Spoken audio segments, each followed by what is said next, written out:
A former executive director of OKSAFE. OKSAFE still exists. That's Oklahomans for Sovereignty and Free Enterprise. And it's a 501c4 nonprofit in Oklahoma that was formed in late 2006. And that began our odyssey of lobbying the legislature. That first year was very interesting because we pretty soon realized how little we knew about what was actually happening in Oklahoma City and at the Capitol, and in fact how our laws become laws. And so it was an eye-opening experience. The issue that we're advocating for, or trying to advocate against, was the Trans-Texas Corridor coming into the state of Oklahoma. And some of you may remember that that was a big battle in the state of Texas.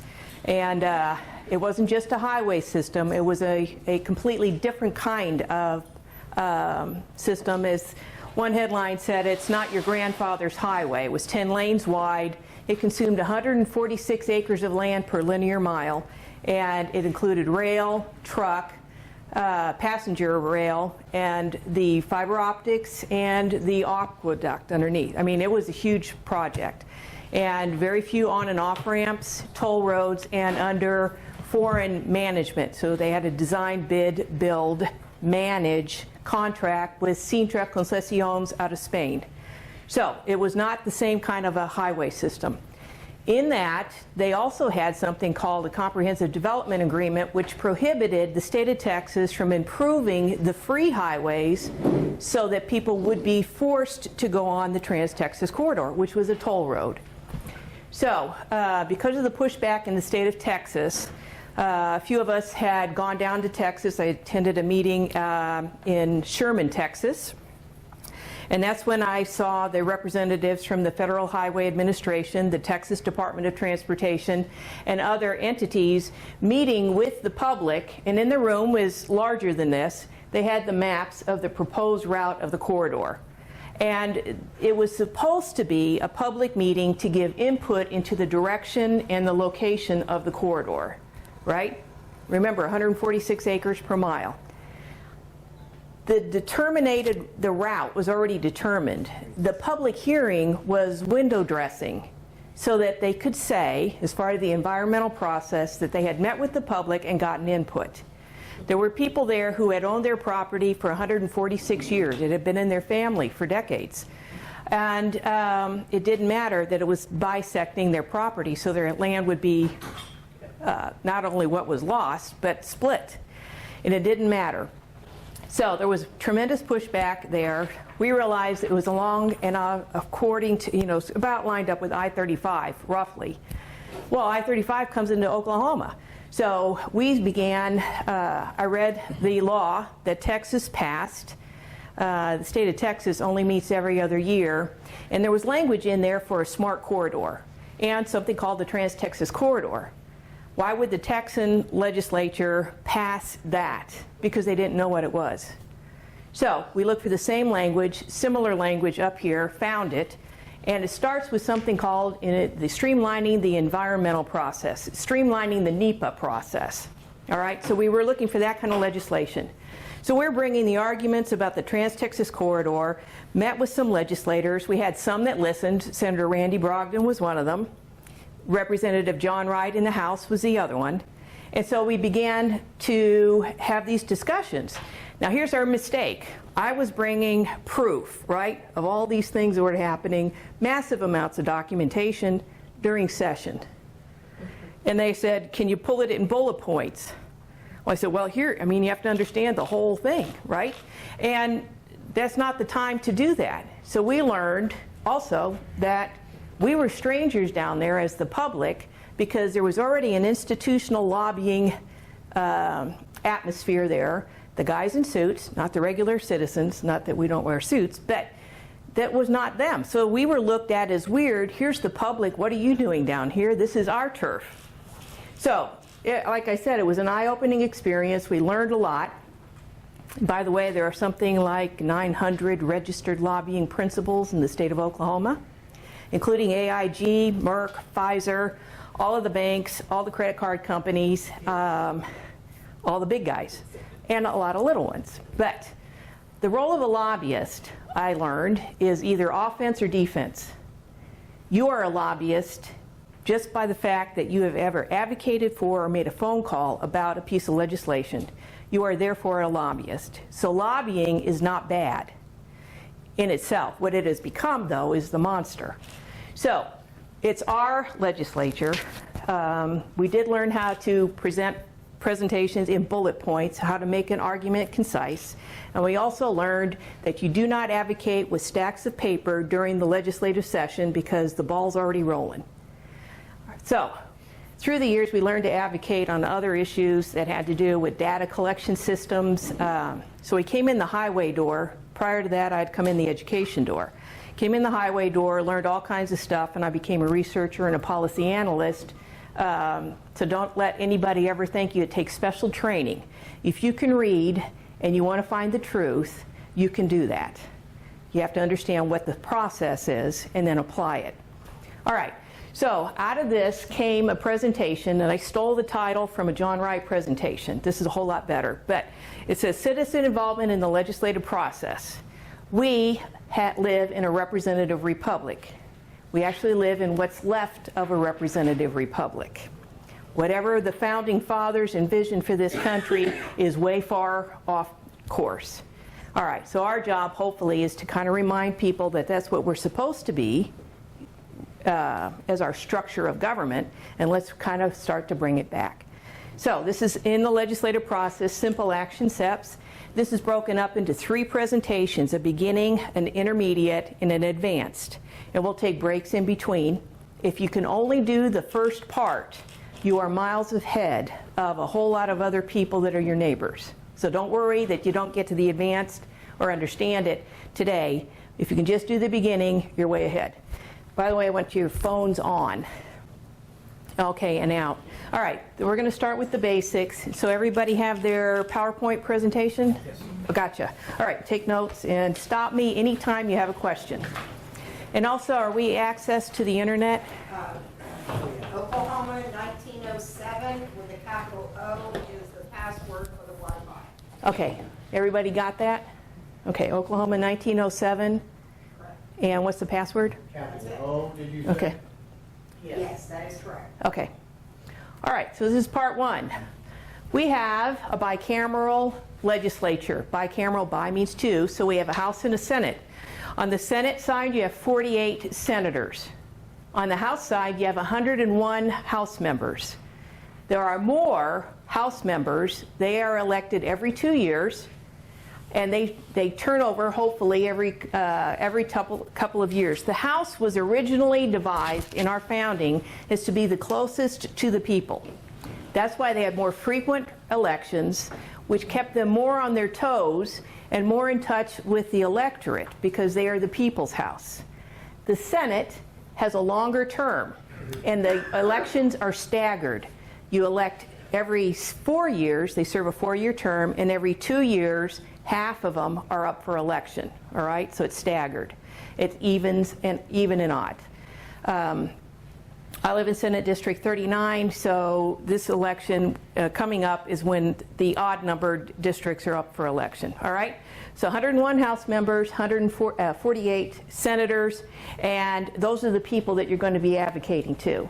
So it's 149 altogether. The legislative session begins on the first Monday of February and ends on the last Friday of May. It only runs 16 weeks. And you pay them for the whole year, but they're in session 16 weeks. And this is when somebody asks, is that all they work? And I always say that's all you want them to work, because they're making the laws that are governing our lives.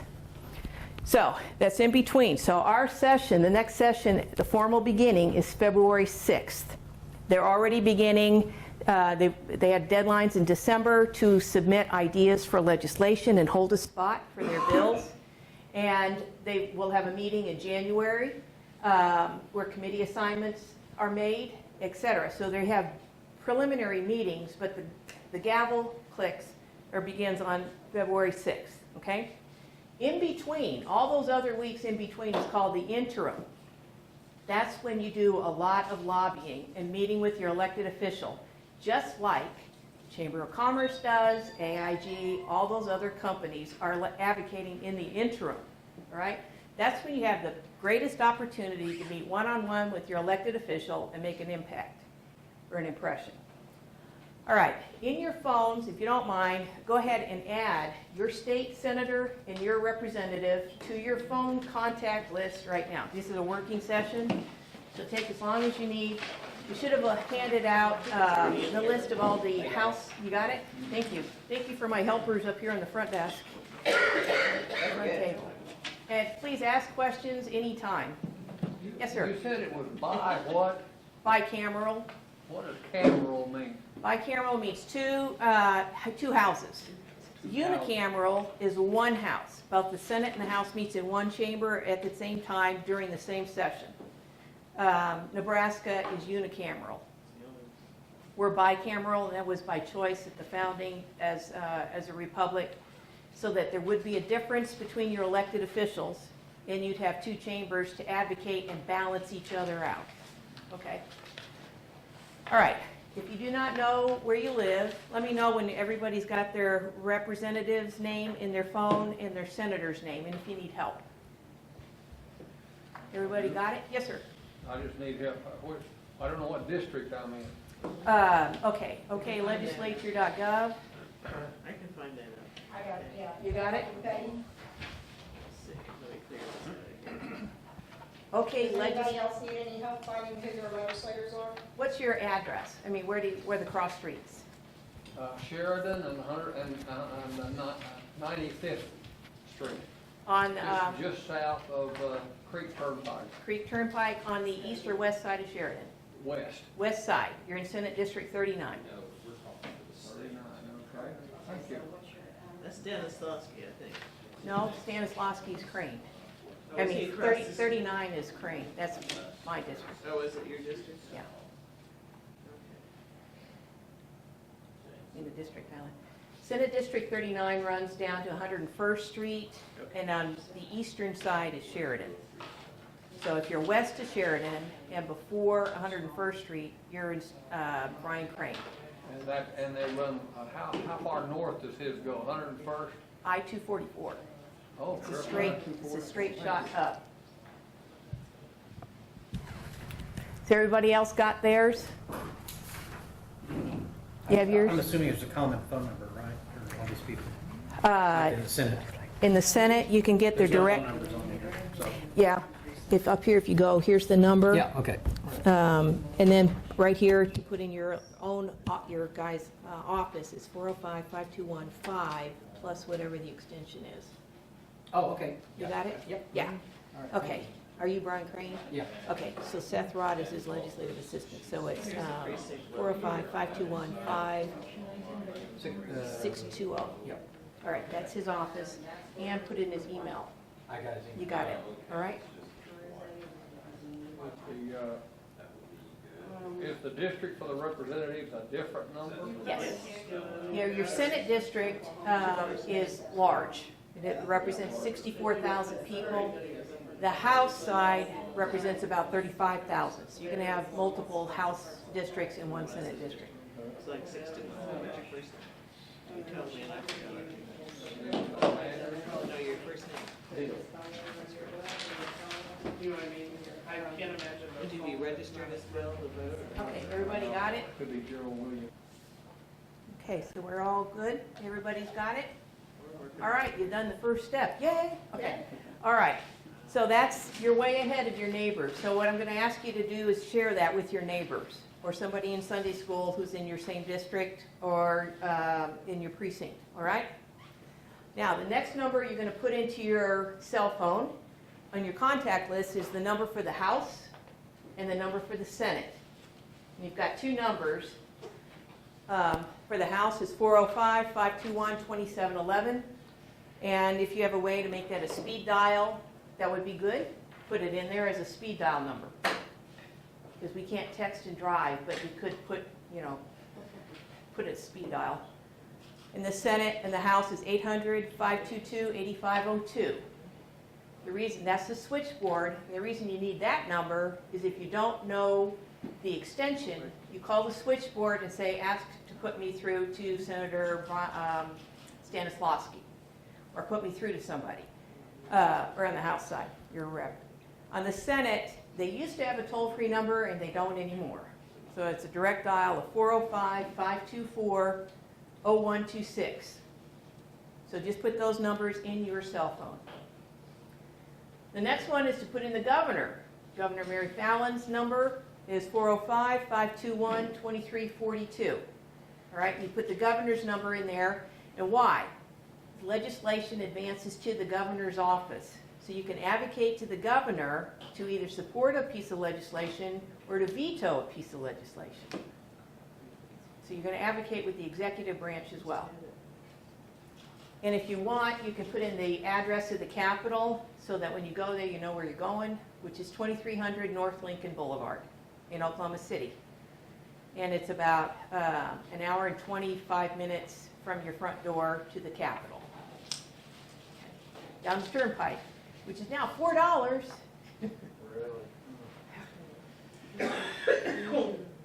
So have cash, or if you don't have a plane pass. All right, everybody have that number? Okay. All right, the next thing you're going to do is on your computers or on your cell phone or your smartphone is put in www.oklegislature.gov. That is the Oklahoma legislative website. And that would be your go-to page. Now, I have that as my home page. When I log into the internet, up comes the Oklahoma legislative website. That's my home page.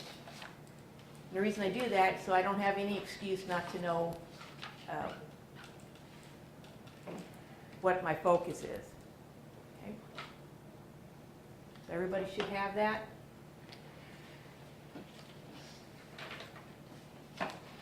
Everybody got that? oklegislature.gov is your home page on your computer. You got that? All right.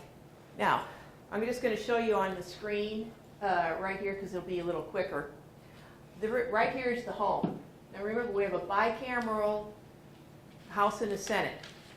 So if you click that, right here will come down an option, the House or the Senate, for this home page. This is the general home page. The House and the Senate each have their own home pages.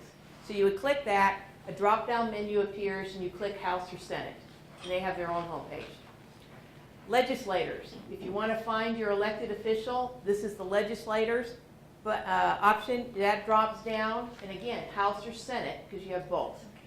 And there'll be an option to find them. Legislation. By the time you leave today, you're going to know that to click this bill so you can track legislation for yourself. Find it and identify it. Committees. We'll go through how bills get assigned to a committee. If you find a bill that you're advocating for or that you would like to follow, either in support of or opposition to, you're going to need to know what committee it got assigned to.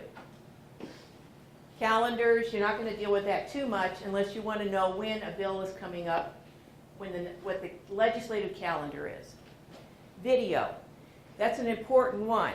If you would like to watch live of what's happening on the House or the Senate floor, you can click on the video, and if they're in session, you can watch from your own computer, no matter where you are. Also on the video, they archive all the House debates. So if you miss a debate or the arguments, you can go back to the archives, you find the bill, and it brings it back up, and you can watch it yourself.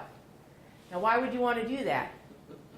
Because everybody they campaign one way, but what you hear on the floor when they're advocating for or against something is pretty revealing on where your legislator really stands on certain issues, because you can hear how they're arguing. Yes, sir? You said you can observe the House session. Is that both Senate and And the Senate. If they're in session in the Senate, they're on the floor making votes, and having debate, that will be live. Okay, You can so watch when that. you use the word House, you mean either session, either No, I'll say House or Senate. House or Senate? Yeah, because the House archives it, and I don't think the Senate is doing that yet. Oh, the Senate does not, does the Senate have live, They have live. but not archived? I haven't found archived yet. They may be updating that, but it didn't used to be archived. And then the directory, the very far right button over there is directory, because there's a whole lot of staff and support network that helps the legislative process, and you can find all kinds of people that you might need. There's one that's on there, you might not think to do this, but if you're at home and you cannot hear, or there's an audio problem, or there's a committee meeting that's supposed to be videoed and it isn't, you want to call the technological guys, the tech guys, and that's in the directory as well. So those people work for you too, so call them. Now you're not your elected official, so save your personal opinions for the elected official. All right, so again, another quick link is House video is here, Senate video is there in the archives, all right? So that's just, I would suggest play around with that website at your leisure, click all the buttons so you see what menus come up and so you get real familiar with it. The House and Senate members have a similar website to find and track legislation themselves, although it's unique to them and it doesn't look like this. But what they see, you should be able to see as well. All right, we're good on that. All right, this is your second to-do. Your first one was to put the contact information into your phones and share that information. The second one is to actually make the phone call and invite them out for coffee. All right? So, you live in Brian Crane's district? You do? So you're going to call Brian Crane out and invite him out for a cup of coffee. All right? And where you live in Brian Crane, you could all meet together or separately. I'd suggest going Dutch. Man, Brian Crane has coffee at 41st and, Hudson. yeah, every third, you're Yeah. about to mention that. About At Panera. Yeah. Heads up, he likes Panera. Every Thursday. Every Thursday. Now, I'm an advocate of everybody pay their own way, so nobody's obligated to anybody. But it doesn't have to be fancy. It could be McDonald's or someplace. And the point is for them to be able to put a face and a name together. And somebody else suggested this, and I think it's great, is just apologize to them for ignoring them for so long, but those days are over, and now I'm going to be paying attention. My apologies. I would suggest that you just use it as a get acquainted and express what your concerns are, whether you are concerned about Second Amendment rights, the size of government, the state debt, huge thing, and then find out where they stand on certain issues. But make it a friendly meeting, but just one that lets them know that you are aware of them and have their contact information, and that they need to know that, and you will be in regular touch. Don't use it as your time to, if you have a personal opinion, you probably don't want to use your first meeting as one that is blasting them, because that kind of sets the tone for future meetings. You can save that for later when they're, Kind of like dating. yeah, kind of like Is that. it- Is it better to state it maybe just a meet and greet in one subject maybe, or ask them about one thing? You can play it by ear. If you feel like you have a rapport with them and you're on the same page, you can express what your concerns are. It's a representation. They are supposed to represent the interests of the district. So it's your chance to tell them what your concerns are, and also get a feel for them. How many in here have actually met their elected officials? I would suggest that you ask them what they consider to be their biggest challenges for the upcoming. You can ask them questions on what the biggest challenge is. I like to ask the question, what does limited government mean to you? Because apparently we don't have limited government. So this kind of is like, I got an idea what limited government is. How come we have the largest government every year it gets bigger? So, ask questions and feel them out. So those are don't ask yes and no questions. Just ask them, what do you think? Or what's your opinion? Okay. So everybody has met their elected official. Have you, sir? At the back? No. All right. Well, there's your assignment. They don't bite. They're regular people. Your representative, if you want, you can have a couple of people meet together. So you want to be careful so it doesn't look like you're ganging up on them. But it's important to meet them. And it's part of our duty. It's part of our civic responsibility. All right. We're already at a recap. Yay. Okay. First one, you identified your legislators and put that information into your cell phone. And that includes their email address and their phone. And you also added the state house number, the switchboard, and the Senate direct dial number, and the governor's number. You also are going to make oklegislature.gov as your homepage, and you're going to call and meet and greet for coffee. All right? We're already done with part one. I mean, Yes, sir. it's like, obviously, a couple weeks till they're back in session. When they're in session, are they down there, living down there, or they travel back and forth to their district, or? They get a stipend or per diem to live down there, and they're usually there Sunday night through Thursday, and then come back to the district Thursday night, because they are not in the chambers on Fridays. So you can generally catch them when the session is going, catch them on Friday, Saturday, Sunday, back in the home district. During session, most of them pair up in small apartments, or there are facilities around the Capitol that accommodate the elected officials' temporary housing. You know, you got guys from the Panhandle, he's not going to go home every night because that's a 6-hour drive just to get to Oklahoma City. So they pair up. Some of them stay at the Character First Inn, which is got a rate for elected officials. Some people share an apartment, you know, or housing. There's housing. The people who live around there, of course, go home every night. But if you live in the outlying areas, you have to travel. And what would be the best question for an outgoing senator or representative? Like my guy, Maisie, so. Oh, he's term limiting out. We have 30 people term limiting out, so we have an opportunity to flip both the House and the Senate, and I think get a better mix of people in there. Ask him what his biggest accomplishment and his biggest failures were, or his biggest disappointment. You can ask him that, and on Maisie, he missed a lot of days because of his injury.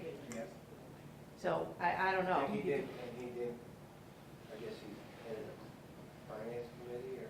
Yeah, and I think it was revenue and taxation because he's a financial advisor, so they put him in an area that they thought he had expertise in, and he does. So ask him what his biggest accomplishments were and what he thought his biggest accomplishments were.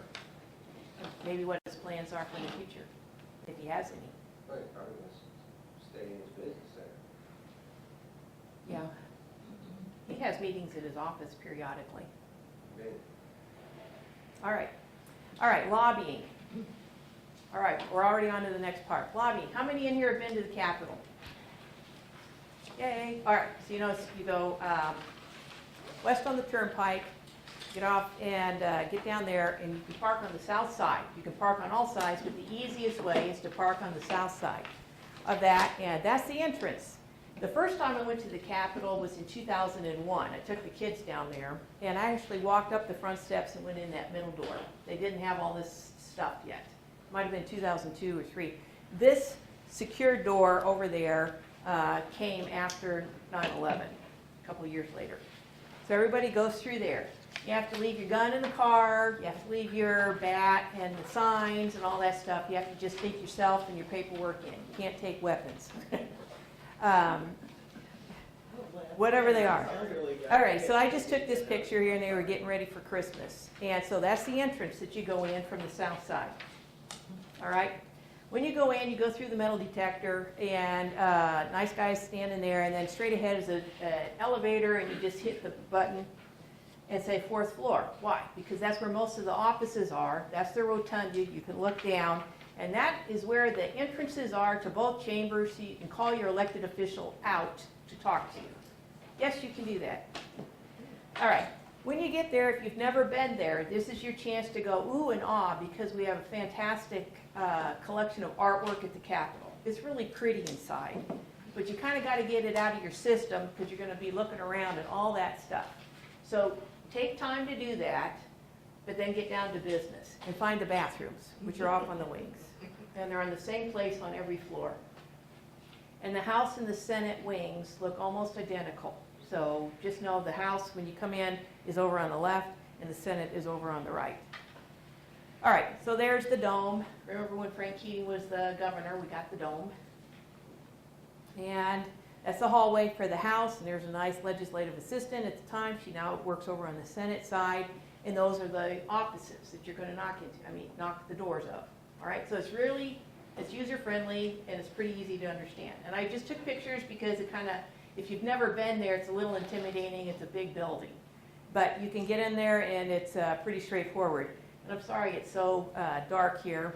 This is a picture of inside the House chamber on the inside. You can walk in there and walk around. Up on the top is what I call the scoreboard. The elected officials are facing this way. That's not, I call it a scoreboard. What that is what you see when you watch online. That's the bill number and all the elected officials' names. And when they vote no, it's red. And when they vote yes, it's green. So that's what you want to watch when you're keeping track of how they're voting. So that's live, and you can keep track of that. You can sit at the top.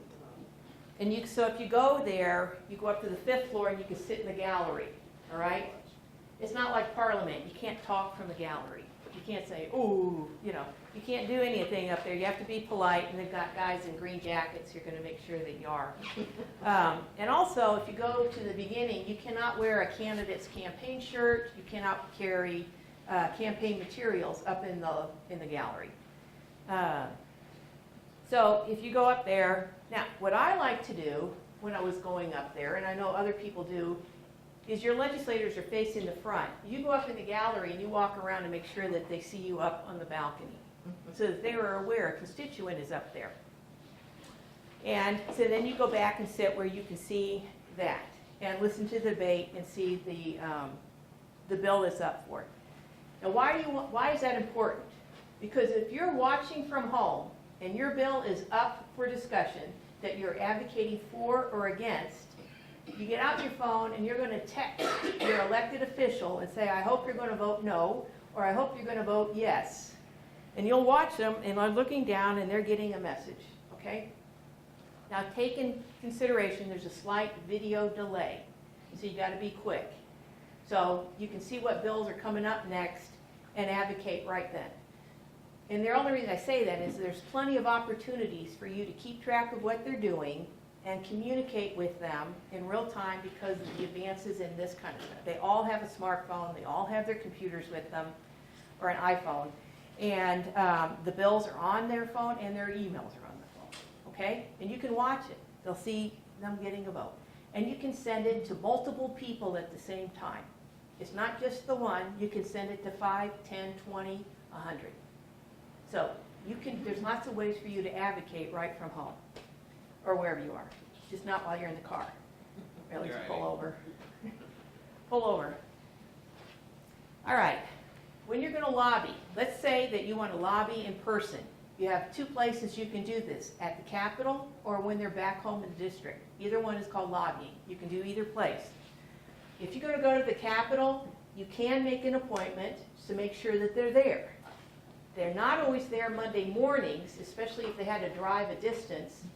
So you want to make sure that they're ahead there. And on Fridays, they're normally not there.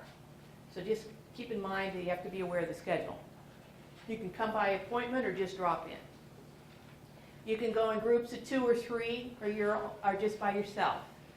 If you go in groups of 2 or 3, you know how hard it is to hear 2 or 3 people speaking at once. So pick an advocate, somebody who is going to present what the case is, and speak one at a time. And that is just to make your message more likely to be absorbed by the person who's listening. Identify yourself in your organization. Not everybody is with an organization. You can be just by yourself. You could represent the other constituents. To an elected official, each one person, a phone call or one person represents 200 votes back home.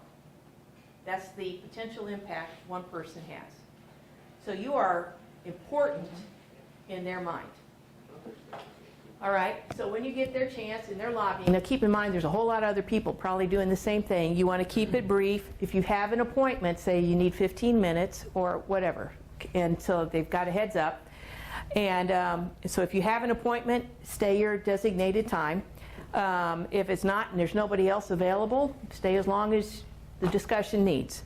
And have bulleted handouts. Okay, this is one thing I learned. If you want their attention, you want to give them succinct bulleted points on one page and say, if you want more information, I can supply it, but keep your points simple to the point, and accurate. They have to be not your feelings, not a lot of exclamation points. If you do this, we're going to, band together and get you out of office or make threats. So you want it accurate, factual statements that you can support. And the reason for that is, if they're on your side, they'll use those bullet points on their arguments on the floor when they're debating. So it's really important. Accurate, credible information, succinct, hit the highlights of what your issue is and what you want them to do. Now, those bulleted handouts can also be copied. You can make 48 copies and hand that out to every elected official. You can give it to a page and say, would you put this on everybody's desk? Put it on yellow paper, put it on red paper, put it on something, whatever it is you want to draw the attention to, and that's what you're going to do. The pages, when you're back at the Capitol, you want to, this is something I had to learn here, it's like you can actually call them out of session. All right, so now you're on the 4th floor. You got the entrance to the House and you have the entrance to the Senate. There's a desk with some ladies, folks sitting there, and young teenagers. Those are the pages. So you go up and you sign out the form. There's a form for each, the House and the Senate. You sign out the form and say what elected official you are interested in speaking with. The lady at the desk will say, see if they're in or not, and then they are. And give it to a page. The page runs in. If they are not actually in the process of taking a vote, that elected official will come out and talk to you in that lobby. And that's what the lobbyists are doing.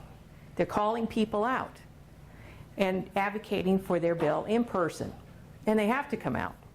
And if you have a legislator that's avoiding you and doesn't ever seem to be in his office, or runs in and shuts the door when he sees you walking down the hall, pulling them out of legislative session is like they can't escape. Well, and they don't know how many people are out there. So here's where you're 2 or 3. And then you pull them aside. Now you're going to see that. You're going to see all of the professional lobbyists, the paid lobbyists, are doing exactly that same thing. So I thought that was really cool. It's like, man, I can call them out. And you can do that on the House and the Senate side. Okay? So there's lots of things that you can do. All right. Now, after you've had your visit, or your phone call or your cup of coffee, you're going to be polite. You always remain calm. Now, some of these issues, you just can't hardly understand that they're not on your side, or they're actually 100% wrong on what the issue is. You can't believe you elected a Republican, if you're Republicans in here, who is this obtuse or belligerent or whatever it is. If you cannot believe it, you have to stay calm. Now, I know this from experience because I have walked out of somebody's office after I got lied to, and I went back to another office and I sat there and I was shaking. I said, I cannot believe this. Because he changed his vote from no to yes, even though he had told me it would be no, and no was the right vote. And he changed it when he saw the scoreboard, the tally board up there where his no vote would have stood out, a minority of people, and he said, when he came over and explained it to me, I said, you said you were going to vote no. And he said, it didn't matter when I saw what the gap is. I knew it wouldn't have been any different, and I knew that they would use that in the next campaign against me.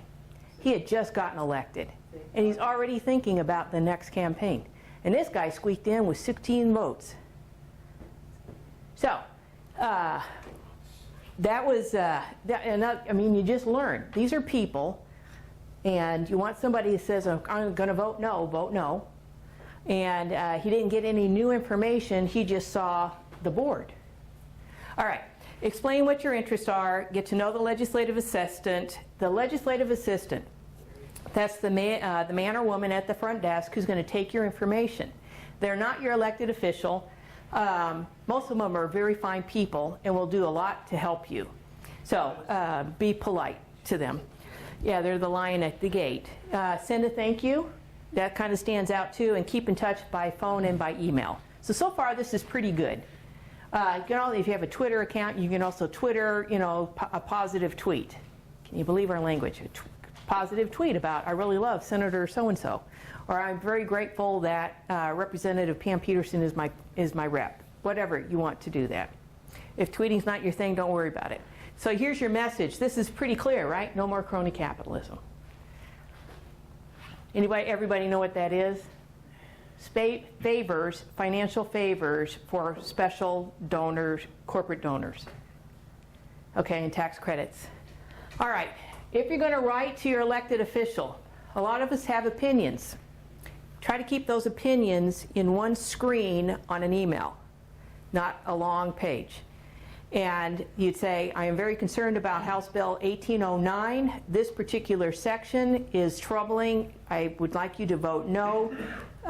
Please let me know how you're going to handle this. And the reason for that, an elected official told me this. He said, we get a lot of communication, and I read the ones that are brief and that I can see on one screen. So it's just a heads up, be brief. So that means you have to be succinct and give them as much information as possible about the particular language you object to. Or if it's the whole bill, I don't like it in principle. And ask them to, I object to or I support.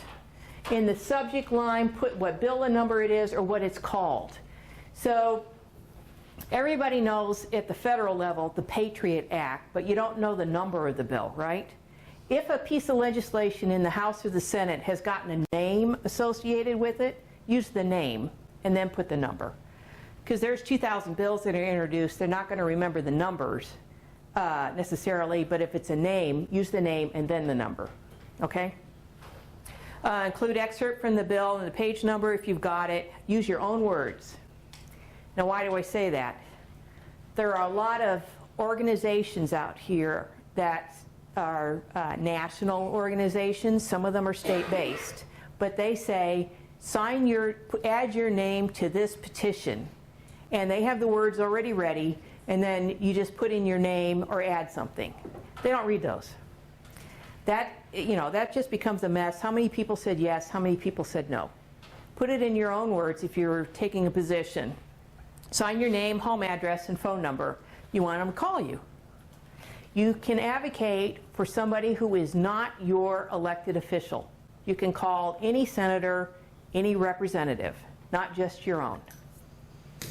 Excuse me. Yes, sir. Should that be treated like with a grain of salt because you really have no bearing on them as far as my vote is going to be no for you next time? Or, I mean, Well, you can't say that unless that's no, your of course elected not, but official. I'm just saying, in their mind, well, this guy's not in my district. Why should I listen to him? It does.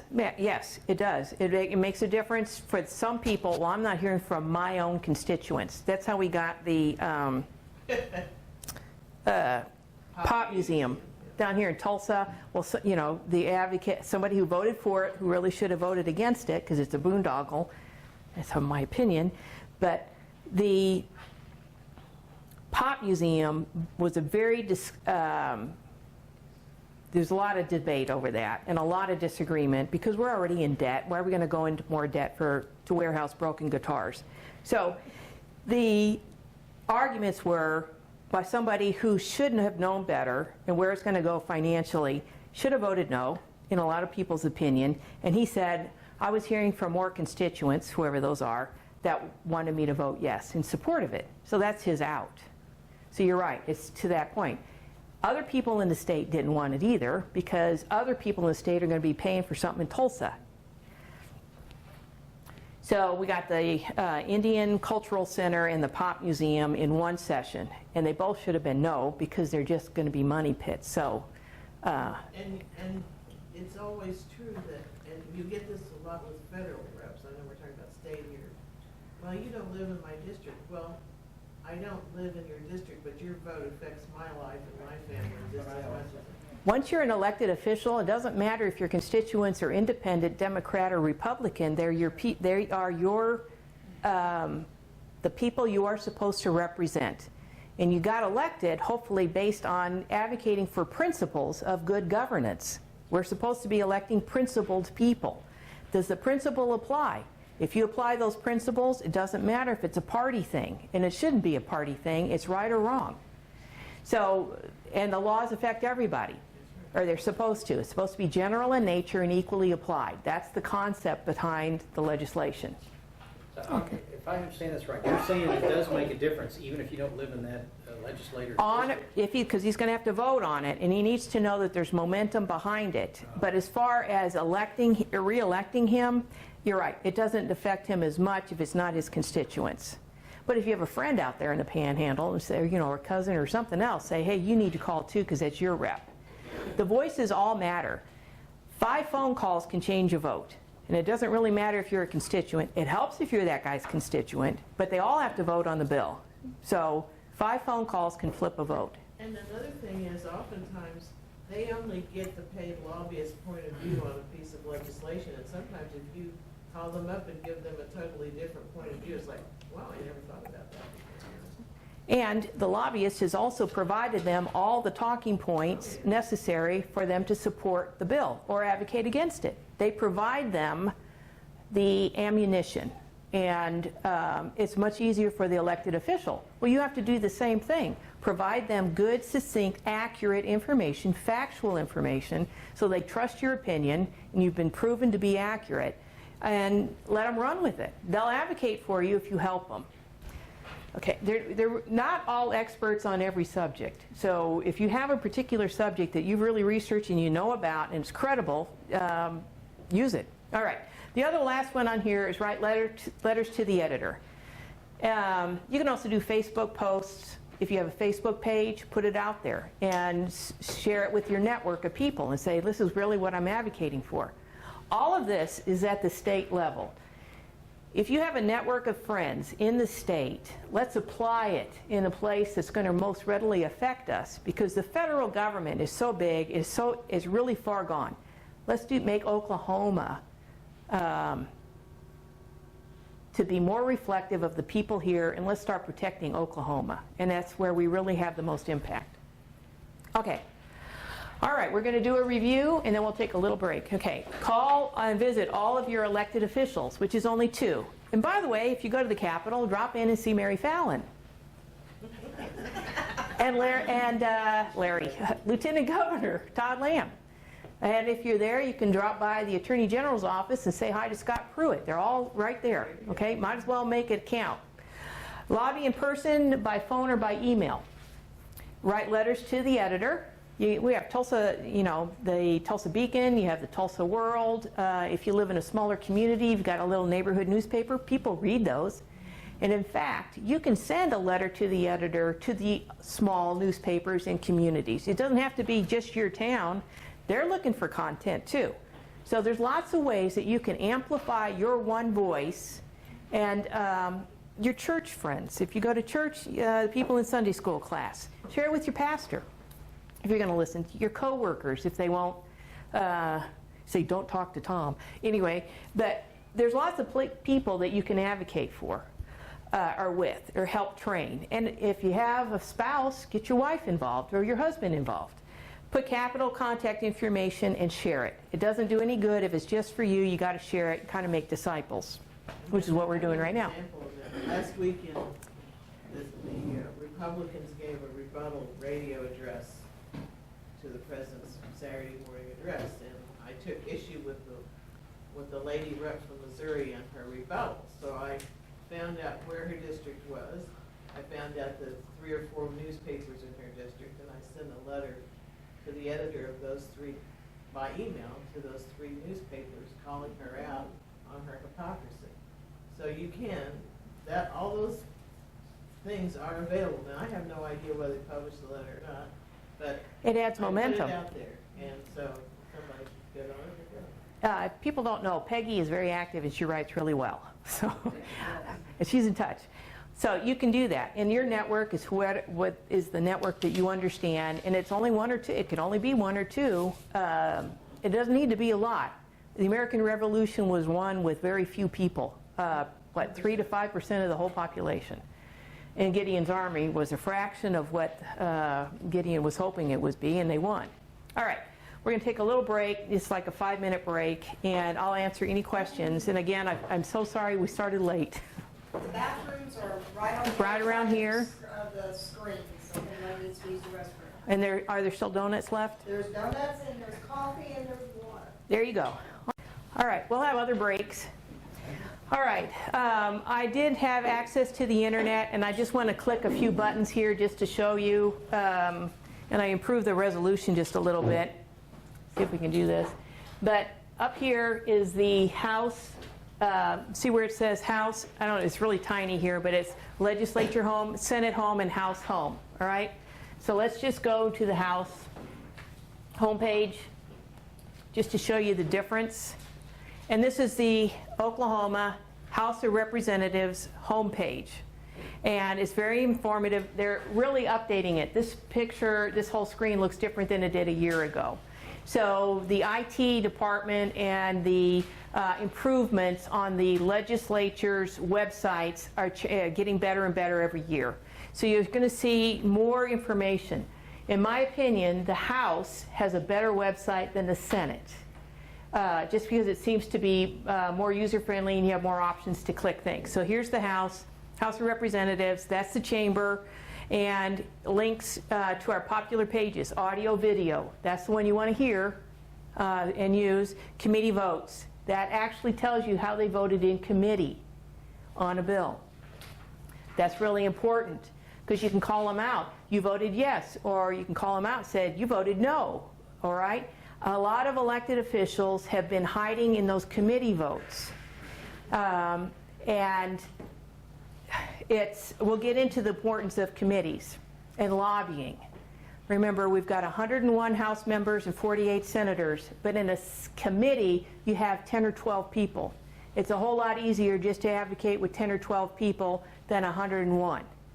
So the committee members are important, those votes are important, and that's where a lot of lobbying by the paid lobbyists takes place, and hiding behind votes. All right.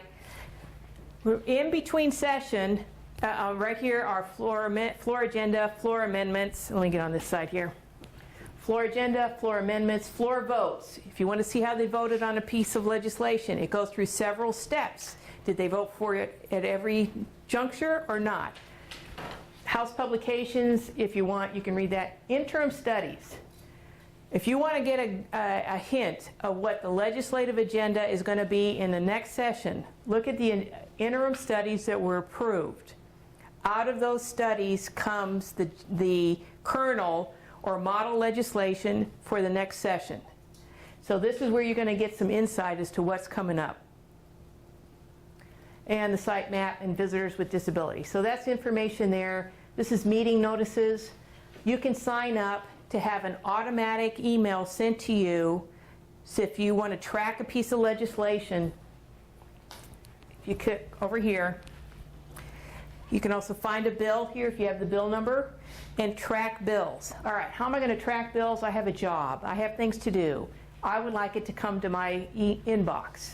You can go to track bills, sign up for an account, put in the bill number that you want, and they will email you when it goes to a committee, when it's up for a vote, etc. So this is the one you want. All the lobbyists are doing this so they know where it is in the process. You got the 16 weeks of up and down, moving through the legislative process. How am I going to track it? Let them tell you where it is. And then you'll know when it goes to committee, I got to call the committee members. So this is a real important feature right here. It says log in or create an account. So just click the button, follow the instructions. You put in your name, you create a name and a password. Go write it down because it's another password. But put in the number of the bill you are for or against and get those emails automatically. They can send it to your phone. They can send it wherever you like, okay? It's just real important. So that's how you use this. And right here, if you're watching from home, you can watch live floor video proceedings. And this is upcoming events, etc. So you can, it's pretty intuitive, so just, let me go back to the home page. Okay, legislation. If you want to do a bill search, click right here, and it brings up this page, and you just put in the bill number right here for your bill number, and it brings it up. This is a drop-down menu so you can find what year. This says 2014 regular session. They're going to be into the 2016-17 session. What if you don't know the number? Then you can do a bill search and search by word. Okay, so legend, advanced bill search. If you want to put in right here, advanced bill search, it says welcome, current status, subject. Right here, click subject, and up will come it's transportation, it's education, it's whatever, and you pick those categories. The subjects generally align with the name of the committee, so because they categorize things. All right, so then you search by subject, and all the bills that have to do with transportation, or all the ones that have to do with motor vehicles, or all the ones that have to do with, so it'll narrow down your list. So it's by subject, citation, or by author. If you knew who wrote the bill, you could put in author, and then you pick, the author's names will come up, and you pick whether it's Stanislawski or Crane, or Nathan Dahm, or Pam Peterson, or whoever. And like I said, I would just spend some time, click all the buttons, so you understand what is coming up and where you can track things.